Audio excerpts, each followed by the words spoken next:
brilliant speed with vibrant service, vibrant broadband internet.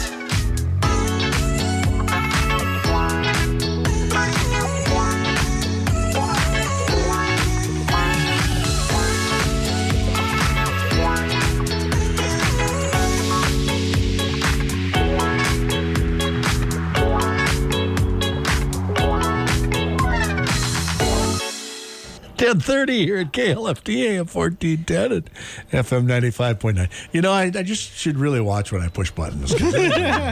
You know, you never know what you're going to hear. And you should let other people know that you're pushing the buttons. Well, I am. In his defense, he was playing the theme. I think you should know it's coming. Yeah. Well, he's just so animated with punching and all this stuff. So. Well, I talk with my hands. So yeah, me true. too. You know, it is time for a little vibrant you here this morning. How are you? We're good. How are you? I'm fabulous. Thank you. Perfect. Yeah. Well, thanks for having us, Randy. And welcome to another Vibrant You Live. I'm Jane. And I'm Nathan. So last week we didn't have me because we had Kathy coming in, and now Bobo's gone today. So hopefully all of us will be back next Wednesday. I just love that Bobo. Yeah. Bobo, yeah. His nieces call him Bobo, and it just kind of stuck in the office now. Yeah, so it works. It's good.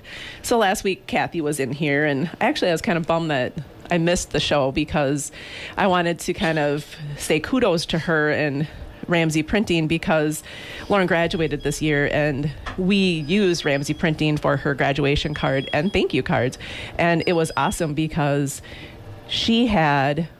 Lauren had a vision of her grad card and I had a vision of her grad card, and Kathy was the median between both of us. And at the end of the day, we had a great graduation card. And then eventually, this is what I loved about it, we kept it local. So we ran out. And so I just sent an email and stopped by the office that same day and picked it up, and I didn't have to pay that shipping. Price was probably less expensive, and we kept everything local. And then the thank you cards were perfect. It was awesome. I would highly encourage doing that again. Yeah, if you don't know, Ramsey Printing and Design here in town, they focus on commercial printing is their big thing, and Vibrant uses them a lot for brochures and flyers and different things. And then obviously they also do some local clothing items for Litchfield Dragon stuff and Litchfield stuff. I check it out often. And then if you need stuff printed, like Jane said, graduation cards, stuff like that, they're a really good resource for that for sure. And Vibrant has a lot of connections with the businesses in our area, and I love helping local. That's great. Absolutely. So this week, speaking of businesses, we're going to talk about how to keep them safe from hackers. So first off, Nathan, you're going to talk about small businesses. Yeah, I mean, most businesses around here are smaller. They're not going to be, big businesses that can afford to have their own full-time, IT employee that can manage a lot of your software. There's obviously the First Districts, the Revella Foods, even the Meeker Co-ops that are, more employees and they can afford to maybe have a full-time IT person. But not everybody can do that. A small business owner, you can't have a full-time person doing that. So we kind of wanted to highlight some tips and tricks on how to keep your business safe, your information safe, your software. Most businesses are relying on computers for a lot of stuff. Randy's using a computer here to help manage the music and the everything. There's a lot of behind the scenes stuff for those that don't see, in the radio station it's here. It's more than one button. Yeah. It's not just play. There's a lot more to it than that. Thank you for recognizing that fact. People really wonder. Randy just was your one button. Yeah.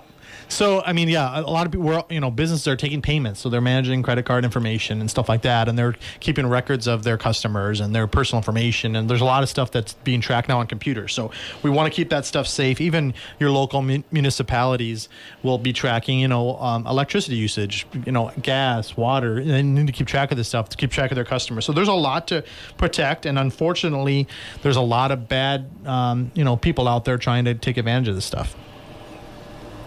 Did you want to talk about Colonial Pipeline?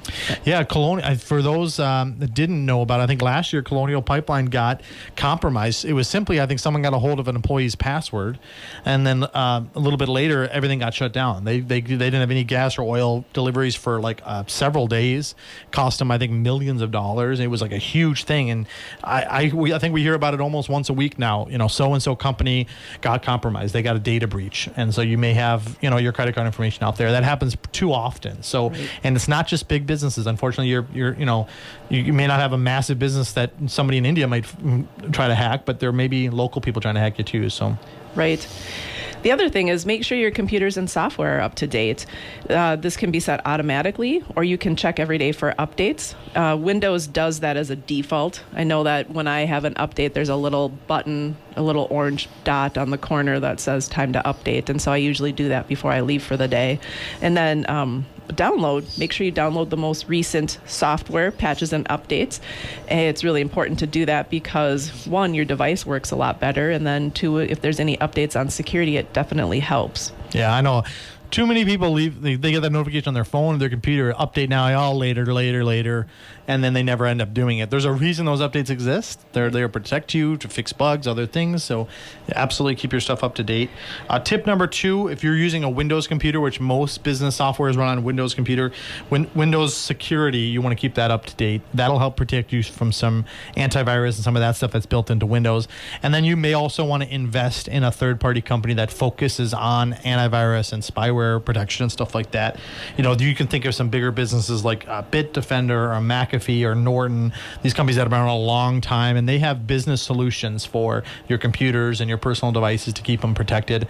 We talked maybe 2 or 3 weeks ago on the radio here about our Tech Shield that Vibrant offers for our residential customers, and that gives you some antivirus software for your devices on kind of your personal use. But if you own a small business or you're an employee of a smaller business, it may be worth looking into some options to protect your stuff with antivirus stuff. So take the time, do a little research, figure out the best option for you. Right. And if you do want to pay attention to what Vibrant offers, you can go back a couple of shows and look at that. It's Vibrant Protection and then Premium Plus, or Tech Shield and Premium, or Premium Plus. It's a mouthful. Yes, Vibrant, yeah.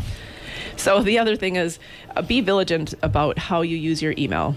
And what that means is make sure you check everything. Is the email address that you're looking at, is it correct? Hover over that to make sure that the name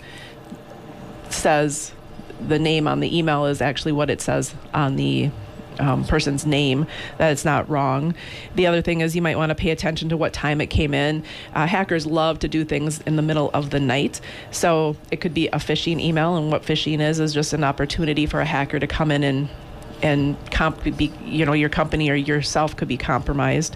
The other thing is check for bad grammar and misspellings. Those are extremely common. And then urgency. It's always check now.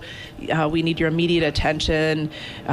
Something is going to be lost or taken or spent, anything. And then don't click on anything. Definitely don't click on anything, especially if you think that it's a phishing email.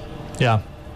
Yeah, I know. I heard about a company that somebody got an email from their boss. Oh, I'm in a meeting right now, but we need to transfer this company some money. Can you please take care of this? And it just had simple instructions. Someone said, "Yep, sounds legitimate. I'll go ahead and do that."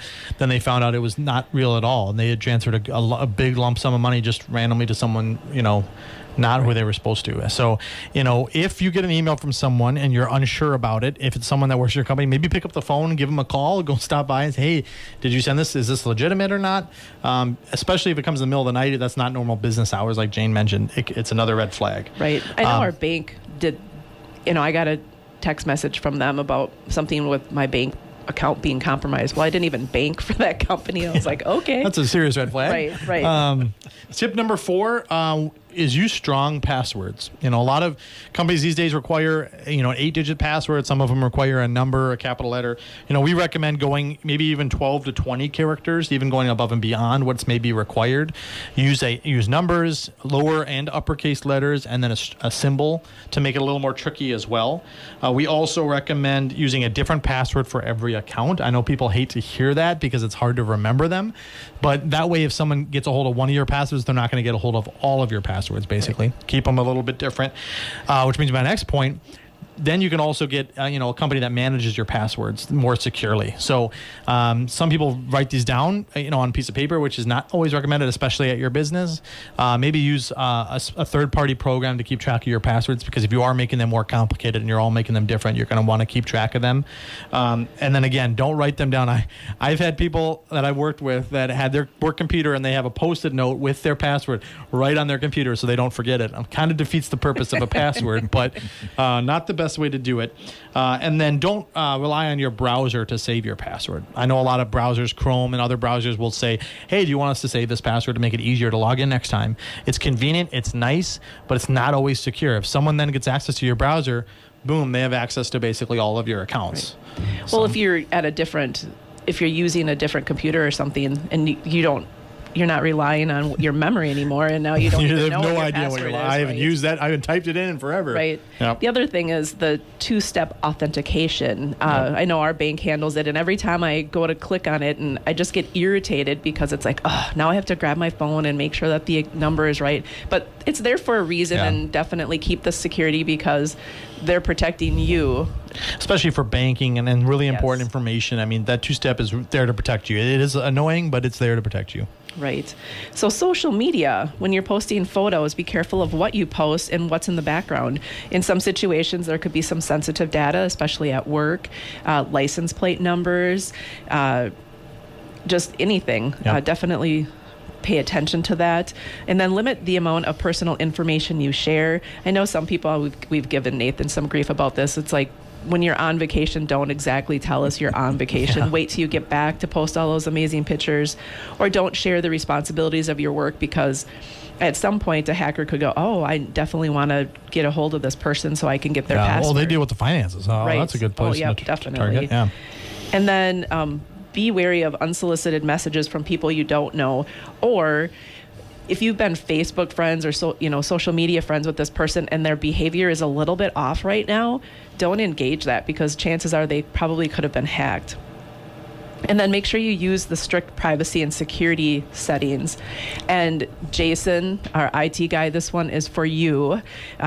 We cannot emphasize enough, shut your computer off before you leave for work, because hackers they're not able to get into your network at that point. So shut off your computer, and then you can sleep better. Well, Jason will sleep better knowing that your computer's off. Yeah, I mean, if there's a hacker, they're going to try to get a hold of your device that's connected to your network, and they're probably going to do it after hours so that you don't see it. If your computer's off, it makes it one step harder. So definitely turn your computer off at the end of the day. Most people don't. The company that I previously worked for, we left our computers on. Hacker went in. We had documentation with passwords in it, and they were able to log in, get that documentation, and do a step-by-step. Took millions of dollars from our company, and then it was a big deal, and it was really bad. Yeah. If you're a business owner or an employee of a business, just take some of these steps to really help protect your business. I mean, it can save you thousands or millions of dollars at times. Also, a couple PSAs we like to mention. I don't know if Randy, if you guys have mentioned it today, but at about 1:20 p.m. today in the U.S., basically every single person's phone is going to go off, have a little alarm or a ring. And I think even TVs, and I think maybe the radio too, will have a notification. It's the government's Integrated Public Alert Warning System. This is kind of like an emergency warning system that I don't think they've ever actually had to use it. It was set up a while back, and I think it's, if we had a meteor that was all of a sudden coming down and they needed to let everybody know at the same time, or if the president was assassinated, I think they would, something like that, it would be a major thing. Do you know is it going to be on the radio? I didn't know for sure. I'm sure it will be. Yeah. But everyone's phone will go off if you're out and about, you're at the store or something, and you'll notice it because everyone's phone will go off at the same time. So don't be mad at Randy. He did not push the button. Well, and I'm not on it that time anyway. There you go. But it is a test today. You don't have to panic. It should pop right up and say this is a test, and it'll be over in a minute. So, and then the other thing we would like to mention, Vibrant has completed our mainline construction here in town, Litchfield, for our internet. So we completed that last fall.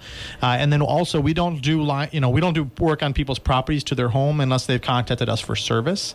So if someone's working on your property and you haven't contacted Vibrant, you can know it's not us. And we are still installing. We get calls every day. We're installing in town, all the time, but only for people that have contacted us with interest. We're not going to trespass on people's property without permission, kind of thing. Right. So. We pride ourselves on our customer service and then explaining that process. We want to meet with you. We want to understand what you have, private facilities. We want to know where you want your internet coming in. Yeah. So these are things that we pride ourselves on, and we want to have a relationship with you too. So. Yep. So if you missed part of today's show and you're interested on how to protect, your business, maybe from hackers and stuff like that, or you want to listen to a previous radio show, we do put these on our Facebook and YouTube channel. You can just search Vibrant Broadband, and it'll come up on Facebook or YouTube. Perfect. And then you can listen live every Wednesday on KLFD at 10:30. And then, we can definitely make fun of each other too, right? And then if you have any questions about Vibrant, certainly give us a call. Our phone number is 693-3231, or you can visit our website for more Vibrant information. Just go to vibrantbroadband.com. At this time, we'd like to thank Randy for being our gracious host. Thank KLFD for having us on every Wednesday. And thank you for listening. We love you getting feedback from people out and about that heard the radio show and stuff like that. So absolutely let us know if you heard us on the radio. My name is Nathan. And I'm Jane. And this has been another Vibrant U Live. And sometimes we go on at 10:29 and hear some really silly things.